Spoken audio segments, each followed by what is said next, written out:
여러분 안녕하십니까? 2021년 7월 26일 새날을 맞아서 오늘도 하나님께서 우리에게 주시는 생명의 말씀 시편 18편 1절로 19절의 말씀 봉독합니다. 제가 10절까지만 봉독하겠습니다.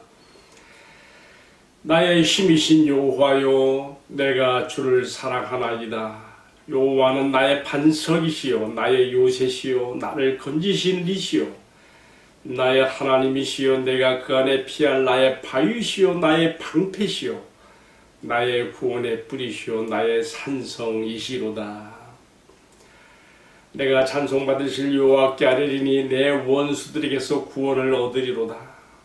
사망의 줄이 나를 얽고 불의의 창수가 나를 두렵게 하였으며 수월의 줄이 나를 두르고 사망의 올무가 내게 이르렀도다. 이어지는 말씀은 이러한 죽음의 위기에서 건져주신 하나님의 역사하심을 드러내고 있습니다. 6절입니다. 내가 환난 중에서 여호와께 아뢰며 나의 하나님께 부르짖었더니 그가 그의 성전에서 내 소리를 들으시며 그의 앞에서 나의 부르짖음이 그의 귀에 들렸도다. 이에 땅이 진동하고 산들의 터도 요동하였으니 그의 진노로 말미암음이로다. 그의 코에서 연기가 오르고 입에서 불이 나와 사름이요 그 불에 숯이 피었도다. 또 그가 하늘을 들이우시고 강림하시니 그 발 아래는 어두컴컴하도다. 구름을 타고 다니시며 바람 날개를 타고 높이 솟아오르셨도다. 이어지는 말씀도 모두가 다 이런 하나님의 임재 현상들을 개입하심의 모습들을 드러내고 있는데 제가 10절까지만 봉독하고요. 맨 마지막 절에 그가 나를 기뻐하심으로 나를 구원하셨도다. 이 말씀으로 맞춰지고 있습니다. 오늘 저는 봉독한 이 말씀에 근거해서 하나님께서 구원하시는 이유로서 그가 나를 기뻐하심이라 하는 제목으로 말씀을 나누려고 합니다. 우리 앞선 말씀에서는 시편 17편 말씀에서는요, 사자처럼 움킨 것을 찢고 먹이를 덮이려고 하는 젊은 사자처럼 자신을 지금 계속 추적하며 죽이려고 하는 그 원수들과 사울의 압제에서부터 자신을 구해줄 것을 간절히 기도했는데 이제 오늘 18편 이어지는 오늘의 말씀에서는 하나님께서 그의 간구에 따라서 그의 간구하심을 들으시고 모든 원수들의 손에서와 사울의 손에서 건져주신 것을 높이 찬송하고 감사하는 것을 표현하고 있습니다. 그래서 표제어에 그렇게 써있죠. 하나님께서 다윗을 그 모든 원수들의 손에서와 사울의 손에서 건지신 날에 그가 이 노래로 이렇게 하나님께 영광을 돌렸다라고 표제어에 써 있습니다. 사실 이 말씀은 똑같은 내용이 사무엘하 22장에도 나오고 있습니다. 여러분 한번 참고해 보시기 바랍니다. 다윗은 자신이 이처럼 사울과 그에게 아첨하며 그에게 동조하여 자신을 죽이려고 하는 그 원수들에 대해서 그가 너무나 당한 고통과 시련이 죽음의 위기가 많기 때문에 이렇게 표현했어요. 오늘 말씀 18장 3절로 6절까지 보게 되면요, 사망의 줄이 나를 두르고 불의의 창수가 나를 두렵게 했으며, 여러분 지금 중국이 말이죠, 이 자연 재앙으로서 막 천년 만에 한 번 올 것 같은 그런 홍수로 인해서 막 댐들이 막 곳곳에서 터지고 무너지고 이재민이 막 수천만 명이 나오는가 하면요, 지금 대재앙을 겪고 있어요. 지금 다윗이요, 이처럼 사울과 그 신복들이 자신을 헤어렸을 때 마치 불의의 창수가 막 사람들이 막 그 물에 막 잠겨 죽어가고 그러는데, 지하철에도 막 물이 역사에 물이 잠겨가지고 사람들이 막 겨우 빠져나오더라고요. 어쨌든 그런 표현을 썼어요. 창수가 나를 두렵게 했으며 수월의 줄이 나를 두르고 사망의 올무가 내게 이르렀으나 이런 위기 속에서 그는 어떻게 했습니까? 그가 이런 환난 가운데서 여호와께 부르짖었을 때에 하나님께서 그의 성전에서 그의 소리를 들으시고 그의 사랑하시는 자가 당하고 있는 고통과 어려움을 그냥 두고 볼 수 없어서 그 마음이 뜨거워지시며 마음에 요동을 치시며 마음이 불붙는 것 같아서 하나님께서 노를 바라시며 일어나시고 그때에 마치 그것은 어떠했는가? 하나님이 그렇게 개입했을 때에 땅이 진동하고 산들이 뿌리부터 흔들리며 마치 그 곰의 사자의 막 코에서 막 분노의 열기가 나오고 입에서 포효가 나오는 것처럼 하나님께서 묘사를 그렇게 했어요. 코에서 연기가 오르고 입에서 불이 나와 사는 것 같으며. 여러분, 사자가요, 산중의 왕 사자가 포효할 때 산중의 모든 짐승들이 벌벌 떠는 것처럼요, 하나님께서 사랑하시는 자 다윗을 괴롭혀 건드리고 죽이려는 자들에 대해서 하나님께서 불을 발하시며 사랑하는 자가 당하는 고통을 그만두고 볼 수 없어서 그 마음이 불같이 타올라 일어나시는 모습을 이렇게 표현하고 있습니다. 그리고 18장 7절로 10절까지 보게 되면요, 그가 개입하시고 등장하시는 것에 대해서 하늘을 들이우시고 강림하시기를 구름을 타고 다니심이며 바람을 날개로 삼아서 등장하시는 것으로 묘사하고 있습니다. 이로써 어떤 일이 벌어지는가? 그 앞에 광채로 말미암아 빽빽한 구름이 임하며, 여러분, 신의 산 우리가 출애굽 공부할 때에 하나님께서 그 옷에 강림하신 표시로서 빽빽한 구름이 산을 덮었잖아요. 빽빽한 구름이 지나며 또 우박과 숯불이 내리고, 우리가 성경에 보게 되면 하나님께서 자기 백성들을 위해서 원수들을 멸하실 때에요, 사실은 이스라엘의 군대가 그 원수들을 죽인 것보다 우박을 막 쏟아 부어서 하나님의 진노를 바라심으로 죽인 숫자가 더 많았다는 것을요, 여러 군데에서 찾아볼 수가 있어요. 그리고 또 어떤 일이 벌어졌습니까? 하나님께서 사랑하신 자를 건드리고 괴롭히고 죽이려는 자들에 대해서 하나님께서 끓어오르는 분노를 드러내시며 등장하실 때에 천둥과 번개가 막 치면서 마치 그 번개 화살을 날리시는 것처럼 하나님께서 천둥 번개 속에 그의 음성을 담으사 우레를 바라시고 그의 사랑하는 자에게 손을 뻗어 많은 물가에서 건져내시는 것처럼 다윗이 자신을 그렇게 하나님께서 건지셨다고 하는 그런 고백을 이렇게 노래하고 있습니다. 여러분, 하나님께서 그의 사랑하는 종 다윗을 위하여 이런 놀라운 일을 이렇게 행하신 이 일의 그 이유는 목적은 무엇입니까? 그 근원에는 무엇이 있습니까? 오늘의 말씀 마지막 18장 19절이 잘 표현하고 있습니다. 대답은 한 가지입니다. 그가 나를 사랑하심으로, 그가 나를 기뻐하심으로, 내가 그의 기뻐하시는 자가 되어 그가 나를 위하여 이렇게 행하신 것이라고 고백하고 있습니다. 저는요, 오늘의 시편을 묵상하면서 솔직한 얘기로 좀 마음에 한 가지 의심이 들었어요. 뭐냐면요, 다윗이 지금 표현하고 있는 이런 자연 현상들, 하나님께서 자기를 구원하시기 위해서 나타내신 여러 대자연의 여러 가지 이적과 현상들을 동원해서 이렇게 묘사했는데, 이 표현들이 좀 솔직히 좀 너무 허황되고 너무 또 과장된 것은 아닐까요? 저는 솔직히 이런 의심이 마음에 들어요.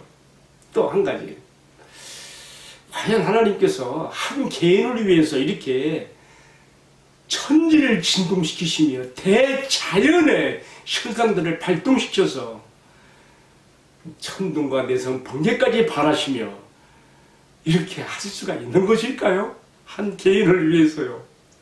마치 또 다르게 표현하면 한 개인의 관중을 위해서 오케스트라 그 홀에만 그냥 웅장한 오케스트라 관현악단들이 막 한 사람을 위해서 그 공연할 그 아름다운 하모니를 켜는 것처럼 다윗 한 사람을 위해서 하나님께서 천지를 진동시키신 대자연의 모든 현상들을 동시킴서까지 이렇게 하셨을까? 솔직히 좀 의문이 좀 되는 것도 사실입니다. 그러나 저는 이것이 다윗이 지금 자신의 육안으로 바라보면서 쓴 것이 아니라고 봅니다. 그의 영적인 감각들이 그의 하나님께서 그의 사랑하시는 자, 기뻐하시는 자를 구원하시기 위해서 위기 속에서 개입하시는 현상들을요, 그가 영안을 열려서 그의 영적 감각으로 이러한 표현들을 쏟아내고 있는 것이라고 저는 생각하고 싶습니다. 마치 무언가 어쩌면 실제로 다윗이 여기 성경에 다 기록되어 있지는 않습니다만은 사울과 그 원수들이 다윗을 잡으러 유다 항무지 광야에 막 나와서 다윗을 유혹했을 때에 뭐 성경에 써 있지 않습니다만은 천둥 번개가 울 수도 있었던 것이고요. 하나님께서 얼마 대자연의 현상들을 동원해서 다윗에게 어떤 사인을 보여주셨던 경험들이 다윗으로 하여금 이런 시를 나타내게 한 것이다. 즉 그의 물론 그가 육안으로 가진 것이라기보다는 그의 영적인 감각들이 이런 것들을 이렇게 표현했다고 생각하게 되는 것입니다. 저는요, 이 다윗의 이러한 표현들을 조금 더 이해를 할 수 있게 되는 것이요, 저도 이런 좀 영적 감각들이 좀 이렇게 나타났던 그런 경험이 있기 때문에 제가 드리는 말씀입니다. 저는 기도할 때 우리 동네 공원에 한 장소를 찾아가곤 하는데요, 그 기도의 그 장소 들어가는 그 길에요, 메타세콰이아라고 하는 그 35m까지 자랄 수 있는 그 나무들이요, 쫙 양옆으로 그냥 줄비하게 들어서 있어요. 그 길의 끝에 제가 손을 얹고 기도하는 자그마한 울타리가, 이 손을 딱 높이 들면 딱 닿아지는 그런 울타리가 있어요. 저는 그 메타세콰이아 나무들이 줄비한 그 사이길로 지나갈 때마다 제 영적 감각들이 발동을 해요. 내가 지금 기도하라고 하는 이 자리가 영광스러운 하나님의 은혜의 보좌로 내가 가는 길이며, 옆에 늘어서 있는 메타세콰이아 나무들은 마치 그 앞에 그의 거룩하심을 수하고 모셔서 있는 스랍들과 그룹 천사들, 호위하는 천사들의 그러한 도열한 모습으로도 연상이 되는 것입니다. 시바 여왕이 예루살렘을 방문했을 때 다윗 왕의 그 보좌를 바라보고 그 눈이 현란하게 되어서 복되도다 당신이요 당신의 신하들이요, 막 그 다윗이 그 솔로몬의, 제가 좀 잠깐 말 실수했습니다. 솔로몬의 보좌에 앉아 있는 그 앞에 도열해 있는 그런 신하들의 그 부복해 있는 모습을 보면서 그 눈이 현란하고 너무 그냥 그 찬란한 그 영광 앞에서, 그 유엄과 그 영광 앞에서 시바 여왕이 그렇게 표현하지 않습니까? 저도 육신의 눈으로 보면 그냥 초라한 곳이에요. 그렇지만 옆에 메타세콰이아 나무들이 쫙 줄지어서 양쪽으로 서 있고 그 끝에 기도하는 그 작은 울타리 앞에 갈 때 저는 그런 영적인 감각들이 내 안에 발동하면서 지금 네가 기도하러 가는 그 기도의 끝, 이 길의 끝에가 바로 하나님께서 너의 기도를 받으시는 은혜의 보좌라고 하는 그런 감각들이 내 안에서 나를 충동질하는 것을 내가 느끼거든요. 자, 다윗이 자신을 구원하시기 위해서, 구원하기 위해서 하나님께서 대자연을 통운해서 개입하시는 이런 현상들을 이야기한 것이 바로 이런 영적 감각에서 비롯된 것일 것이다. 저도 나름대로 이렇게 생각을 해보는 것입니다. 자, 다윗이 또 특별히요, 오늘의 말씀에서 보게 되면요, 하나님께 대한 호칭을 여러 가지로 쓰고 있는데 그 중에 제일 많이 등장하는 게 뭐예요? 바위예요, 바위요. 그는 나의 반석이시오, 나의 피할 바위시오, 나의 산성이시오. 저는 이런 그 표현들을 보면서 뭘 느끼는가 하면요, 다윗이 사울의 그 위협을 피해서 도망다니면서 어딘가 보면요, 어디 뭐 멀리 가지 않았어요. 등잔빛이 어둡다고 유다 항무지에 주로 그곳을 많이 옮겨 다녔거든요. 거기는 나무들이 없는 곳이에요. 주로 바위와 그냥 그 동굴들, 막 그런 그 황무지의 땅이거든요. 다윗은 사울과 그의 신복들이 군사를 끌고 자기를 잡으러 왔을 때에 그런 바위 틈과 동굴과 반석에서 몸을 숙이면서 그때마다 자기를 보고 하나님을 많이 경험한 것 같아요. 그래서 하나님께 대한 그 별칭으로서, 호칭으로서 주는 나의 반석이시니 나의 힘이 되신 여호와여, 내가 주를 사랑하나이다. 주는 나의 반석이시니 나의 피할 바위시며 나의 산채, 나의 산성이 되시는 분이십니다. 다윗의 그런 하나님께 호칭이 이런 경험도 이렇게 담겨 있다고 제가 생각을 해보게 된 것입니다. 이제 오늘의 그 묵상의 본론으로 들어가서요, 저는요 이렇게 연관해 생각해 보았습니다. 하나님께서 다윗 한 사람을 위해서 천지를 진동시키시고 그를 구원하시기 위해서 대자연의 현상들을 동원시키시는 이런 모습을 보면서 과연 이것이 어떻게 가능한 것인가? 이렇게 하신 이유가 무엇인가? 그 이유로서 오늘의 말씀 마지막 구절에 나와 있습니다. 그가 나를 기뻐하심으로 이렇게 나를 구원하셨도다라고 고백하고 있거든요. 그가 나를 기뻐하심으로, 나를 사랑하심으로, 내가 그의 기뻐하는 자가 돼 그가 나를 위해서 못할 것이 없으신 분으로 이렇게 하신 것이라고 말하고 있거든요. 여러분 그렇지 않습니까? 우리 세간에서도 사랑하는 남녀들 사이에 오가는 노래 가운데 나 그대 위에 무엇을 하랴면 하늘의 별까지 따다가 드리리, 그런 노래도 있지 않습니까? 그렇습니다. 사랑하는 사람을 위해서는, 그가 기뻐하는 사람을 위해서는 못할 것이 없는 것인 것처럼, 이것이 세상 사람들 사이에 이야기 이것뿐 아니라 하나님께서도 그의 사랑하는 자시며 그의 기뻐하는 자이신 다윗 한 개인을 위해서 못하실 것이 없는 그러한 사랑을 나타낸 것이라고 저는 생각을 해보게 됩니다. 근데 저는요, 나의 묵상이 여기까지 이르는 가운데 이러한 것과 연관시켜서 제가 이런 또 의문을 가지게 됐어요. 그렇다면 하나님께서 우리를 구원하시기 위해서 자기의 독생자까지 아끼지 아니하시고 내어주셨는데, 그렇다면 하나님께서 나 한 사람을 위해서도 자기 아들을 아끼지 아니하시고 희생하시며 보내실 수 있는 것이었을까? 여러분 어떻게 생각하세요?